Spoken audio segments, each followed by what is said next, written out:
So hey guys, welcome back to new video on RS play super.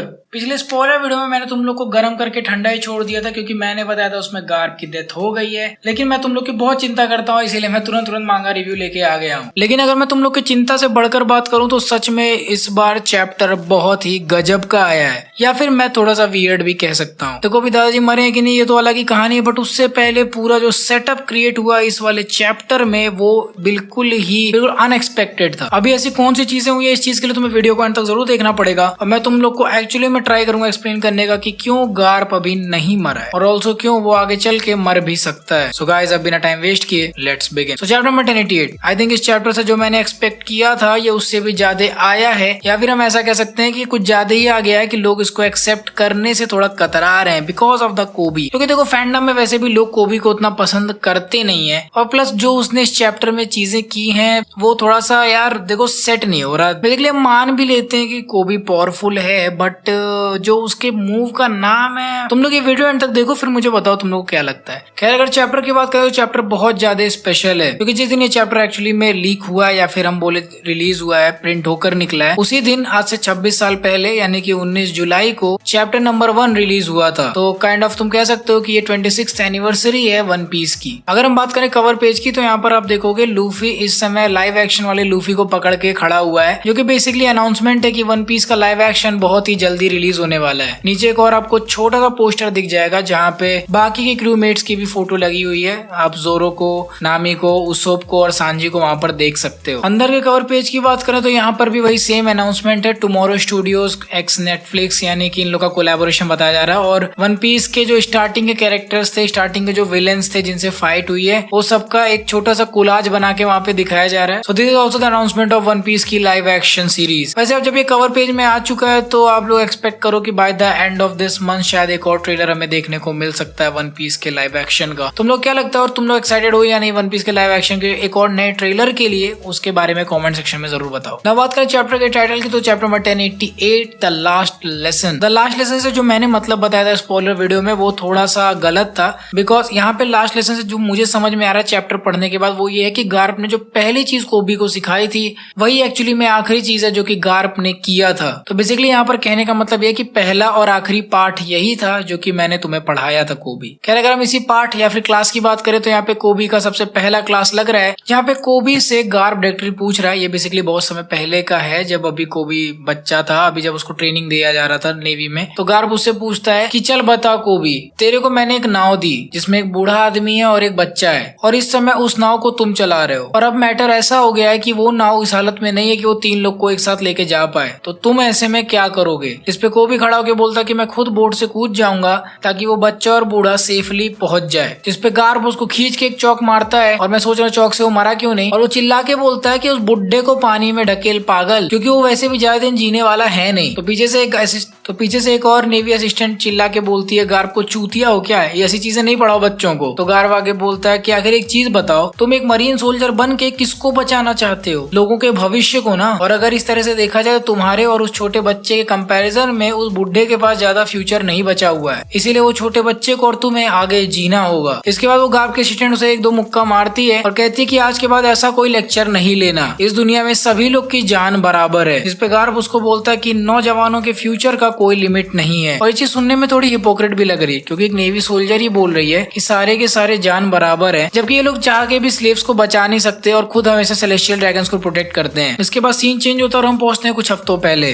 The island of boa Hancock, Amazon lily. ये वो समय है जब ब्लैकबियर्ड attack करने आया था बोआ हैंकॉक पर। यहाँ पर हम देखते हैं कि ब्लैकबियर्ड ने कई सारे नेवी ऑफिसर्स को पकड़ के बंदी बना लिया है, और मरीन्स कुछ भी नहीं कर सकते क्योंकि उनको ऊपर से ऑर्डर नहीं मिला है। अब मरीन्स को ही पकड़ लिया है बट उनको ऊपर से ऑर्डर नहीं मिला खुद मरीन से। ये क्या बात हुई?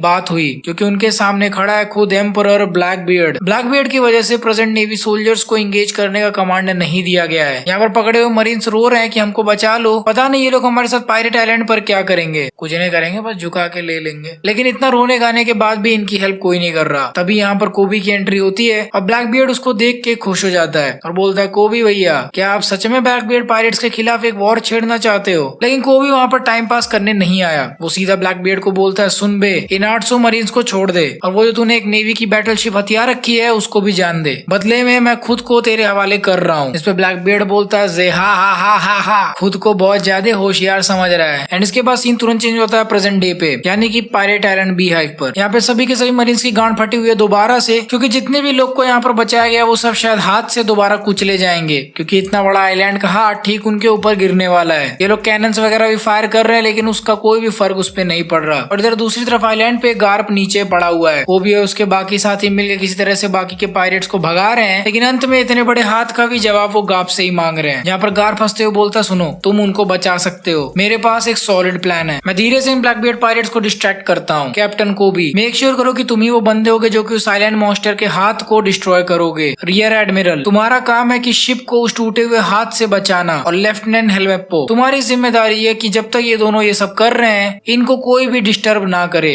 ये सब बोलने में तो बहुत आसान लग रहा है, लेकिन तुम लोग को एक्शन चुटकी बजाते ही लेना पड़ेगा। और जैसे ही गार्प बोलता है निकलो, तुरंत ये तीनों जंप करके वहां से चले जाते हैं। इधर एक्चुअली में पायरेट्स कोबी को देख रहे हैं, लेकिन वो लोग उसको इग्नोर कर रहे हैं जैसे कि हम लोग करते हैं, और वो लोग बोल रहे हैं कि कोई फायदा नहीं है, गार्प के बिना ये कुछ भी नहीं उखाड़ पाएगा। इस झाड़ भर के बच्चे को सब हीरो बुलाते हैं, क्या देख लिया वे लोगों ने। इधर खुद कोबी के दोस्तों को भी उसके ऊपर भरोसा नहीं है। जो रियर एडमिरल है वो बोल रहा है कि गार्प ने तो बोला है कि तू ही डिस्ट्रॉय करेगा हैंड, तेरे पास कोई बड़ा सा बम वम है या फिर ऐसे ही चलाया। इस पे कोबी बोलता है, यार मेरे पास बम तो नहीं है, पर देखते हैं मैं क्या कर सकता हूँ। जिसपे वो रियर एडमिरल बोलता, तू चूतिया हो गया है, तू यहाँ पर एक्सपेरिमेंट करेगा कि तू क्या कर सकता है, इतना बड़ा सा हाथ है, किसी के अंदर डालेंगे तो अंतड़ियां भी निकालने की जगह नहीं बचेगी। अब जब तक कोबी ये सब कुछ कर रहा है तब तक गार्प उठकर खड़ा हो गया है और उसके सामने खड़ा है कूजान। कूजान उससे बोलता है, क्या लगता है इतने सारे घाव के साथ कहाँ उठकर जा रहे हो बुढ़ऊ। इस पे गार्प उसको बोलता कि ये सिर्फ मांस पे लगी चोट है, इससे मेरा कुछ नहीं होगा। और कूजान उसको बोलता, मुझे तो तुम्हारी चिंता होने लगी थी। इस पे गार्प बोलता, अभी बच्चे हो बे तुम।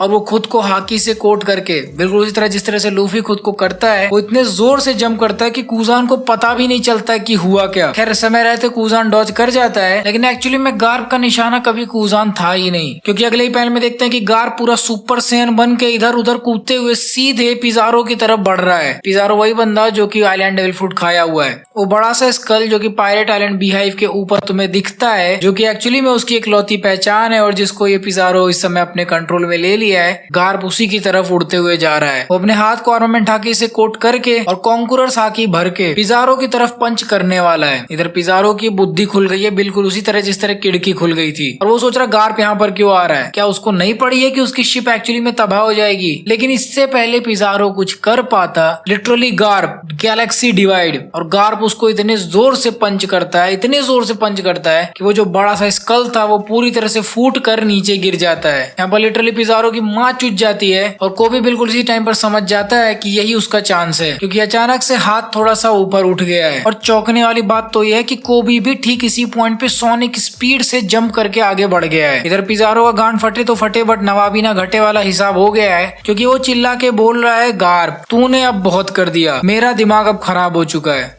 अब देख मैं तेरे शिप के साथ क्या करता हूँ। और अगले छोटे से पैनल में हम देख सकते हैं कि बी हाइव के पायरेट्स अभी भी कोबी को चिढ़ा ही रहे हैं कि वो कुछ नहीं उखाड़ पाएगा। तभी गार्प को एक छोटा सा फ्लैशबैक याद आता है, जहाँ पे वो हेलमेप्पो से पूछ रहा होता है कि कोबी ने तो बहुत जल्दी अपने आप को इम्प्रूव कर लिया, लेकिन देखकर तो ऐसा लगता है कि उसे बहुत ज्यादा चोट लगी हुई है, वो हमेशा अपने हाथों पर बैंडेज क्यों बांध कर रखता है। इस पे हेलमेप्पो बोलता है, आप सही बोल रहे हो, उसके हाथ और कंधे पे हमेशा ही चोट लगी होती है। वैसे कोबी ने तो मुझसे बोला था कि किसी को भी ये बात ना बताए, लेकिन फिर भी मैं आपको बताता हूँ। कोबी हमेशा ऐसा ही बोला करता था कि वो बस एक नॉर्मल आदमी है, वो कभी भी कुछ नहीं उखाड़ पाएगा, इसीलिए 10 गुना ज्यादा मेहनत करने से भी काम नहीं बनेगा, उसे 100-200 गुना मेहनत करनी पड़ेगी ताकि वो लोगों से आगे निकल पाए। सो बेसिकली यहाँ पर कोबी ओवर टाइम में भी ट्रेनिंग करता था, जिसको सुन के गार्प बोलता है कि इवन मेरे साथ ट्रेनिंग करने के बाद भी उसके अंदर इतनी एनर्जी है कि वो दोबारा ट्रेनिंग कर रहा है। इस पे हेलमेप्पो बोलता है, हाँ वो हर रात यही करता है, वो कंटिन्यूअसली उस बैटलशिप बैग के ऊपर पंच करता रहता है, इवन जबकि उसके हाथ खून से भर जाते हैं। अभी गार्प ये सब सोच ही रहा है कि तब तक कोबी उसके हाथ तक पहुंच चुका है।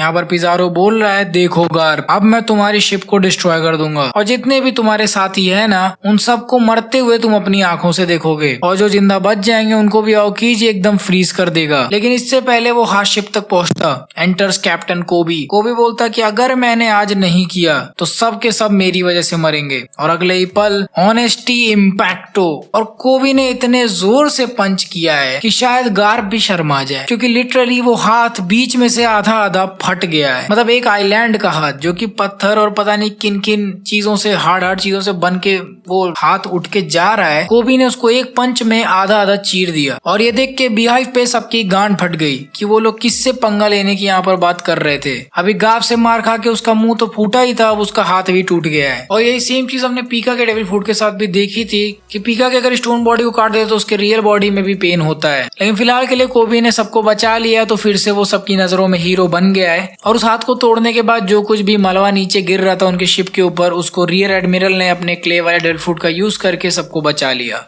अभी इतना बड़ा ऑर्गेज़म होने के बाद कैप्टन कोबी पूरी तरह से बेहोश हो गया था। ऑब्वियसली उसका फर्स्ट टाइम है शायद, अभी वो ट्रेंड नहीं है इस चीज के लिए। He was still a virgin, तो वो हवा में ही नीचे गिरने लगता है। इस पॉइंट पर हेलमेट कूद के आके कोबी को पकड़ लेता है और उसे बचा लेता है। सो मॉन्स्टर वाला हाथ बिल्कुल टूट फूट के खत्म हो गया। कोबी दोबारा से सबका हीरो बन गया, किसी को कोई भी चोट नहीं आई एंड सब लोग खुशी खुशी अब घर जा सकते हैं। हैप्पी एंडिंग ना? नहीं, क्योंकि गार्प अभी शिप पर नहीं आया है। और इधर शिप पे भले ही मरीन्स नाच गा रहे हो, बट बुरी न्यूज तुरंत ही आने वाली है। पेरो पेरो पेरो पेरो पेरो पेरो पेरो पेरो पेरो पेरो काचा, मैं गार्प बोल रहा हूँ। हमारा मिशन था कैप्टन कोबी को सेफली बीहाइव से बचा कर लाना, और ये मिशन पूरा हो चुका है। ठीक इसी वक्त शिप पर बैठो और यहाँ से निकल जाओ। मैं अपने बारे में कुछ ना कुछ कर लूंगा इधर, लेकिन सबसे ज्यादा इम्पोर्टेंट चीज यही है कि तुम सभी के सभी अब सेफ हो। आज का दिन इन पायरेट्स को एक धमकी की तरह याद रहेगा। तुम सभी के सभी जो इस बोट पर बैठे हुए हो, मेरी बात ध्यान से सुनो। तुम ही लोग हो जो मरीन्स के फ्यूचर हो। और ठीक लास्ट के बड़े से पैनल में हम देखते हैं कि गार्प के ऊपर एक बहुत बड़ा सा आइस से बना हुआ खंजर आर पार हो चुका है,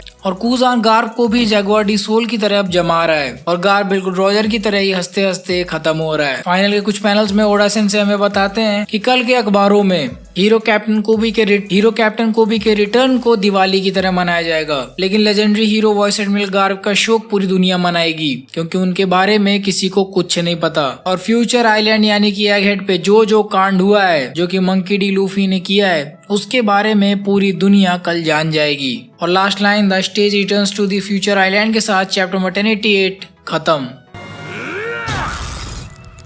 तो चैप्टर खत्म, बट मेरी वीडियो नहीं। देखो, सबसे पहले हम यहाँ पर गार्प की बात कर लेते हैं, गार्प मरा है या नहीं। अगर हम कूजान की बात करें तो कूजान ने ऑलरेडी ये काम पहले कर रखा है। उसने जगुआर डी सोल को भी जमाया था, बट बाद में पता चला कि वो अभी जिंदा है और वो इस समय जायंट्स के साथ हैंग आउट कर रहा है। तो अगर कूजान उस समय ऐसा कर सकता था तो अब क्यों नहीं करेगा? जहाँ तक मुझे लगता है कूजान एक अंडरकवर एजेंट की तरह काम कर रहा है, और वो समहाउ यहाँ पर ब्लैकबियर्ड पायरेट्स के साथ मिला हुआ है ताकि वो गोल को अपने अचीव कर पाए। और अगर हम यहीं पर गार्प की बात करें तो अभी आपने गार्प का एक मूव देखा है, जब उसके सोल्जर्स पे प्रॉब्लम आई थी तो कैसे वो सुपर सैयन बन गया था। तो अगर अपने दादाजी इतना स्ट्रॉन्ग पंच मार सकते हैं तो कुछ छोटे छोटे पंचेस भी वो लोगों को मार सकते हैं कि खत्म हो जाए वहीं पे। इसीलिए मुझे लगता है कि गार्प इतने जल्दी डिफीट हो सकता है। ये सब में भी पार्ट ऑफ द प्लान हो जो कि कूजान कर रहा है। और ये प्लान क्या हो सकता है? देखो, अगर तुम ब्लैकबियर्ड के गोल को देखो तो ब्लैकबियर्ड को 1 ऑफ द 20 नेशंस में आना है। 1 ऑफ द 20 नेशंस में आने की वजह से उसको मरी जॉयस का एक्सेस मिल सकता है। एंड मरी जॉयस में क्या छुपा हुआ है? The national treasure. समहाउ ब्लैकबियर्ड उस नेशनल ट्रेजर को पाना चाहता है और इसीलिए वो ऐसा कर रहा है। कूजान को इसी पता चल गई, इसीलिए वो अंडरकवर एजेंट की तरह उनको ज्वाइन कर लिया है एंड गार्प अब उसकी हेल्प कर रहा है। लेकिन एक चीज तो कंफर्म है कि अभी गार्प नहीं मरा है, फ्यूचर में वो मर सकता है। और फ्यूचर में भी वो मरेगा या नहीं, इसके ऊपर बहुत बड़ी डिबेट है, क्योंकि अनलाइक केस गार्प को एक्सिक्यूट नहीं करना है। ब्लैकबियर्ड गार्प का यूज करके एक डील खेलना चाहता है वर्ल्ड गवर्नमेंट के साथ। चलो मान लेते हैं वर्ल्ड गवर्नमेंट अगर उसका डील नहीं भी मानती है तो ब्लैकबियर्ड सिर्फ गार्प को एक्सिक्यूट करने की धमकी दे सकता है। अगर वो एक्चुअली में गार्प को मार ही देगा तो फिर कुछ बचेगा ही नहीं ब्लैकबियर्ड के पास। तो मुझे ज्यादा लगता है गार्प इतने जल्दी अभी नहीं मरेगा। अगर गार्प मर जाएगा तो बहुत प्रेडिक्टेबल सा सिचुएशन हो जाएगा, जो कि ऐसा नहीं होने वाला। अब हम बात करते हैं कोबी की। देखो यार, ऑलरेडी मैं बहुत फ्रस्ट्रेटेड हूँ क्योंकि एक बार ये रिकॉर्डिंग करप्ट हो चुकी है और मैं दूसरी बार रिकॉर्ड कर रहा हूँ। मुझे फिर से इस चूतिए के बारे में बात करना पड़ रहा है। देखो यार, मैं मानता हूँ कि कोबी स्ट्रॉन्ग बन सकता है, मुझे कोई प्रॉब्लम नहीं है उसको राइवल बनना है लूफी का, ठीक है। द प्रॉब्लम इज कि इतने समय से अपनी माँ चुदा रहा था,